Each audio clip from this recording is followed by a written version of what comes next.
Good Rocket does wine. To Go Rocket Does Wine, and I'm drinking beer.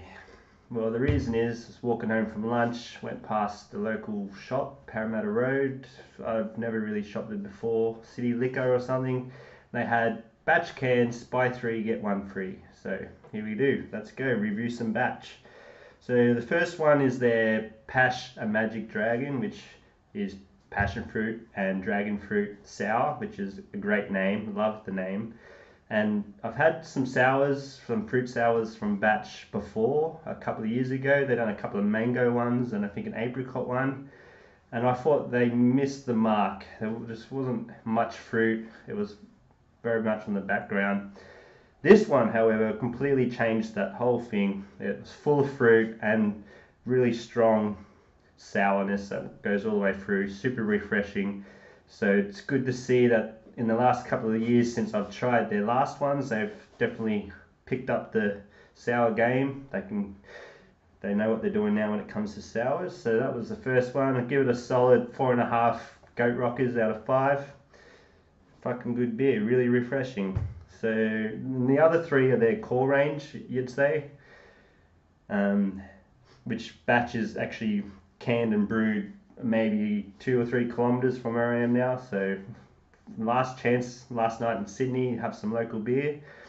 American Pale Ale was one of the beers that put them on the map. I remember trying it a few years ago, and I still think the same. I think it's kind of light on the hops, but it's also light on the malt, so it is balanced, but not going to knock your socks off or anything. So nice, refreshing, but as far as craft beer goes, there's not a whole lot there. So I give it 3.5, 3 to 3.5 goats.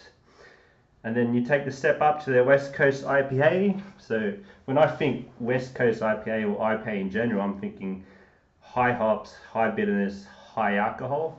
And this is a step up from the American Pale Ale as far as those things are concerned.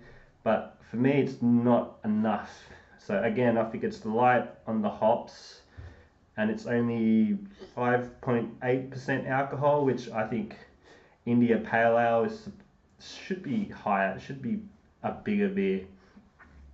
IPAs meaning when India was an English colony, the beers weren't surviving the trip from England to the troops in India, so they took two natural preservatives, which is hops and alcohol, and then amped them up, and that's how you got an IPA. Indian Pale Ale makes the trip to India for the troops, and it needs more hops and more alcohol. But again, it does taste good, and I'm definitely happy drinking it. So it's another 3.5 goats.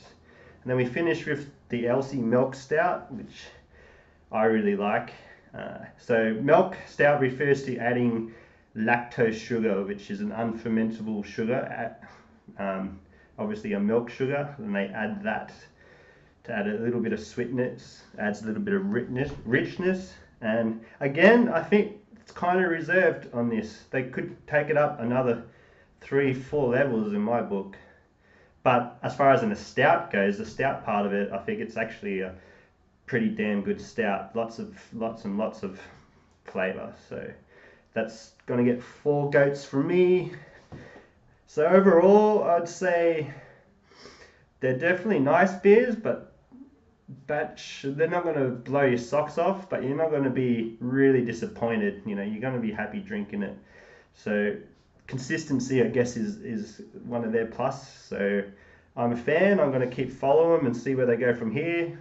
Huge step up in this sour compared to the earlier sours. Still a pretty young brewery. Of it all, of Sydney Brewing's pretty young. So I think they're trending up, and it's going to be good to follow them. And there you go. An accidental review just because I walked past the shop and there they were. So thanks guys. Enjoy some Batch beers.